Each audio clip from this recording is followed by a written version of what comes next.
Namaskar. Welcome to Discourse number 15.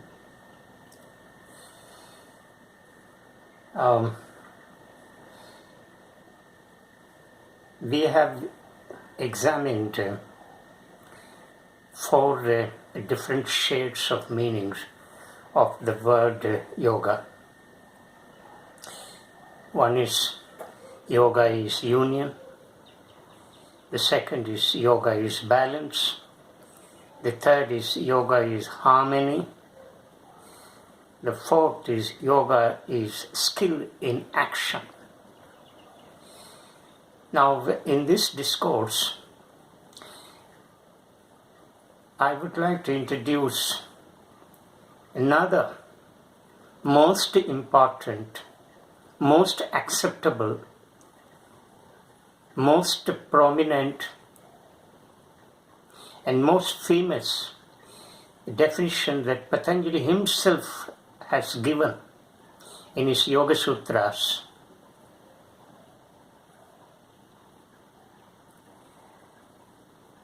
In the first section of the Yoga Sutras, Samadhipada, the Sutra number 2 defines yoga in this way. Yogah, Chitta, Vritti, Nirodhah. Now, look at this sutra. It's very precise, very compact. It contains only 4 Sanskrit words: Yoga, Chitta, Vritti, Nirodhah.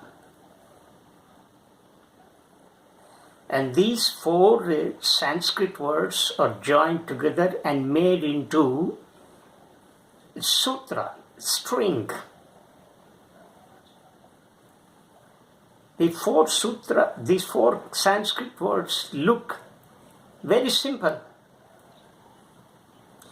but endowed with a profound meaning. As the speaker has already said, has repeatedly said, that Patanjali's Yoga Sutras are very precise, brief, but very complicated because of the meaning, because of the profundity of meaning. Therefore, a deep reflection is required on the part of the readers and listeners.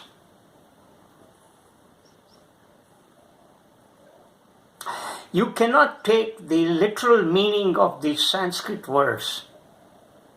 Literal meaning is dictionary meaning. Dictionary meaning is straight, direct. Although a word may carry different synonyms, it may carry different shades of meanings,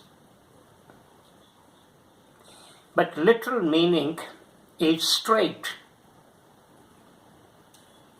It is dictionary meaning.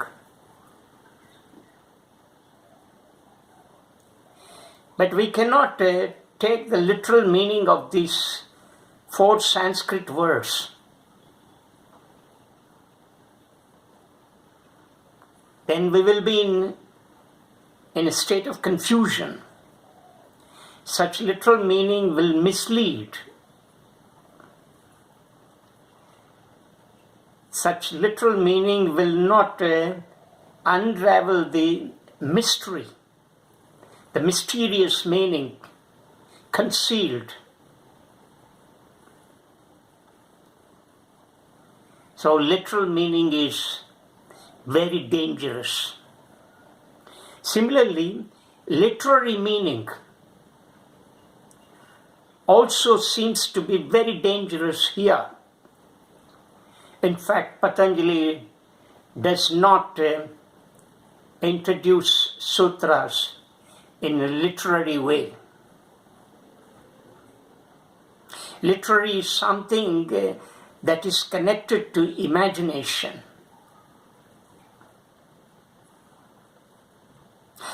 And Patanjali sutras cannot be understood by applying that kind of imagination, although an element of imagination is required to grasp the essence of the sutras, but not in the sense of imagination that is used in literature. Such kind of literary dimension, such kind of literary understanding cannot be applied here in grasping the meaning of these Sanskrit words in the sutras.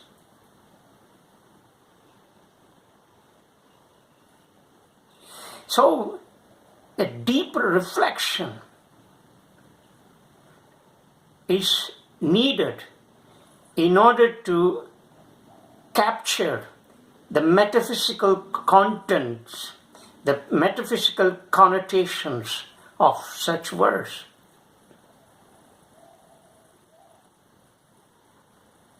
We need that philosophical insight to understand the philosophical meaning of these sutras. Let's take this sutra. This sutra contains 4 key words. Yoga. Well, we have already examined the one predominant meaning of yoga, that is derived from the Sanskrit root yuj, which stands for union, to yoke. The union between the Jivatma and Paramatma, but the speaker has already warned the listeners not to get caught with the word Paramatma, because if we are more worried about Paramatma, we would never understand the kind of meaning, the kind of essence that Patanjali is trying to convey. So the speaker in one of his discourses had said that we should take up care of this body-mind mechanism. So the union should be achieved here first between the body and the mind, and then the union between this body and mind and outside environment can happen on its own. And there is another word, Chitta. Now, Chitta is not to be confused with another Sanskrit word, Chit. Chit actually stands for consciousness, one of the triple aspects of the creation, the whole universe.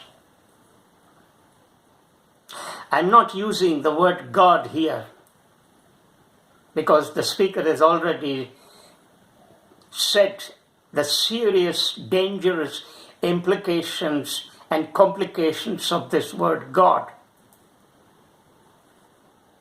So let's keep this word God aside for the time being.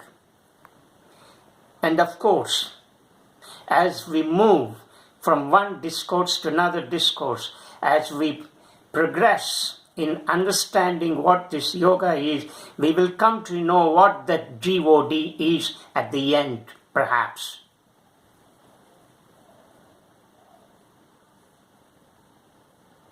So Chit at the cosmic level represents consciousness.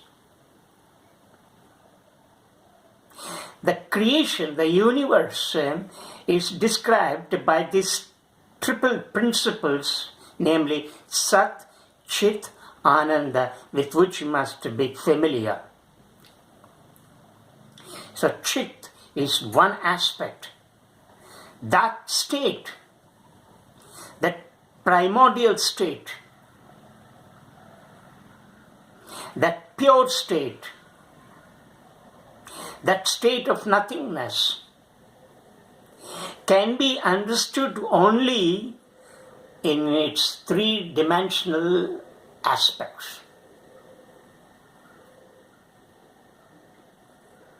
Sat, that is truth.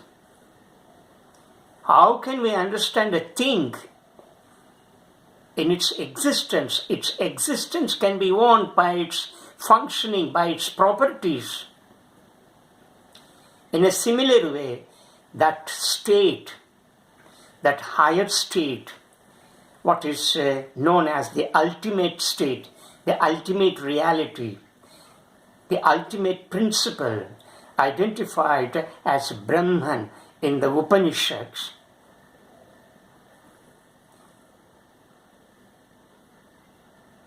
is known only by the description of its gunas, by the description of its functioning aspect. So you have Sat, Chit, Ananda. So at that level, Chit is identified with consciousness. But at the microcosm level, that is at the individual level, at our level, Chit is identified as Chitta. In modern psychology, it corresponds with mind. So at the cosmic level, it is Chit. At the individual level, it is Chitta. At the cosmic level, it is consciousness. At the individual level, it is mind. Chitta. How can we understand this Chitta, this mind? How can we understand Chit at the cosmic level? The speaker has just now explained how that state can be understood by its triple means, Sat, Chit, Ananda. But that Chit, pure consciousness, can be known, its existence can be known by its functionings. The functioning aspect is represented by its content. The content at cosmic level is all that we see in the form of stars, planets, solar systems, galaxies, Milky Ways, and so on and so forth. And all this content is the functioning aspect of that Chit, the pure consciousness. So its existence is known by its functioning. The functioning is represented by its content. And the content is all that we have just now learnt in the form of stars, galaxies, and so on and so forth. And this content is in perpetual movement. It is in constant expansive stage. It is expanding. There is no end to this. And this way, we can understand the Chit. But Chit and the content, existence and its functioning are not too different. They are the two sides of the same coin. But if you want to understand the existence of it, it can happen only through its functioning and, of course, when it is transcendent. One is through its functioning, another is by transcending the very functioning aspect of this existence. In a similar way, at the individual level, we have Chitta, that is the mind, and the existence of mind can be known by its different states, by its different functionings, by its modifications, and so on. Otherwise, Chitta can never be understood. But just as the existence of the pure consciousness is understood by its functioning, so also Chitta at the individual level can be understood by its representation in the form of states, different states, its activities, its modifications, and so on. And similarly, as we have understood, the existence of that pure consciousness can also be known by transcending the very functioning aspect of the existence. So also, the true nature of the Chitta can be known not only by through its functioning aspect that is represented in the form of different states, modifications, and so on, but also by transcending the very functioning aspect of this Chitta. This functioning aspect of the existence of the Chitta is also known as its content. The content of mind. The content of mind is understood by its thoughts, and the translation of those thoughts in the form of actions, by its relation to the thinking, the very process of thinking, by its relation with the memory, by its relation with the imagination. So these are the connecting aspects of the Chitta mind. So mind can be understood only in relation to this, the thought, thinking, imagination, and memory. And the true nature, what lies beyond the mind? Well, what lies beyond the mind? Can be understood only by transcending the content aspect of it. So, Vritti, that is the third key word in this sutra. Vritti has come from the Sanskrit root word vrit, means to exist. To exist here is known only by its functioning aspect. And the functioning aspect of the Chitta has just now been explained to you by the speaker. So, modifications. Because modifications mean change. Vrit, another meaning of vrit is change. The property of this content is change. Changing is the guna of this content. So this content is not constant. It keeps changing. And this changing aspect of the content of Chitta is what is known as modifications. Modification, another dimension, another meaning of this word modification. Where there is a change, where there is a modification, there is bound to be agitation. So modifications create agitations. So modifications can be equated with agitations, disturbances. Another meaning of this agitation. So these modifications create disturbances. They become the potential cause for disturbances. So modifications can be understood in the sense of causing disturbances.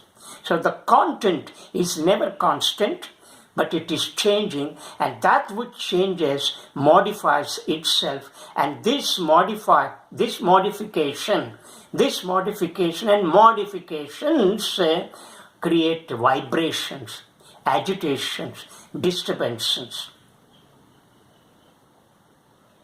Therefore, we slip into state of anxiety, fear, and all that. Another key word in this sutra is Nirodhah. Nirodhah has again come from the Sanskrit root word Nirodh, means to restrain. To restrain is in the initial stage. In the advanced stage, it is control. And in a little advanced stage, it becomes suppression. Restraint, control, and suppression of what? These modifications, vrittis. When these vrittis are eliminated, how are they eliminated? By restraining, by controlling, by suppressing. But all these three are very dangerous, fatal to the body, to the mind. They create more stress, more tension in us. Therefore, we need another element, that is understanding. What we need here is understand these modifications, the state of our mind, the state of its content. What is this content that is getting accumulated every moment by moment? What is its nature? What is its complexity? What exactly it creates? Why we are caught in so much of anxiety, fear, and so on and so forth? So understanding is a key element here. I am amending the meaning of the Nirodha. Nirodhah means not merely controlling, restraining or controlling or suppressing. Where there is a restraining or controlling or suppression, there is bound to be conflict. It will aggravate further. You will not solve your own crisis. You will not understand the mechanism of your own mind. But we need an element of understanding. We need to love. We need to sympathize with our own mind. We need to extend that love and understanding. Only when there is a state of understanding, we can check these vrittis, the modifications of the Chitta. So these are the 4 key words in this sutra. And this sutra is a most acceptable definition of what yoga is. And this sutra is oft quoted. If one is asked to define what yoga is, and this is the way how we define yoga. But this defining of yoga happens at the higher level. Yoga, Chitta, Vritti, Nirodhah.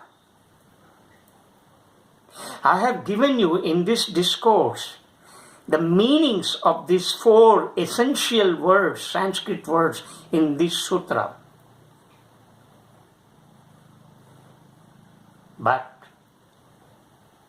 to know more about the intricacies of these 4 key words in this sutra, You need to wait. We shall meet in the next discourse for further illumination. Thank you very much.